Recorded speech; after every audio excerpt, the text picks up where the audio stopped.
in detail. The Chief Electoral Officer, B.D.R. Tiwari, on Friday held a meeting with representatives of various political parties after a few instances of pre-poll violence was reported in the state.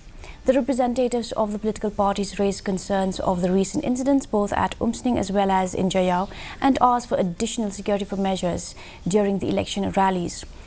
Talking to the media, Tiwari said that the meeting dwelled on further ways to make the elections free, fair and healthy.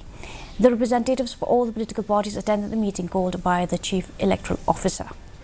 And from their representative who attended, they have informed they want to maintain all the peace and harmony at each and every level. So, and further, I can't comment over all such issues. It is being looked by the district election officer and by his team, and we are also keeping close watch over entire situation.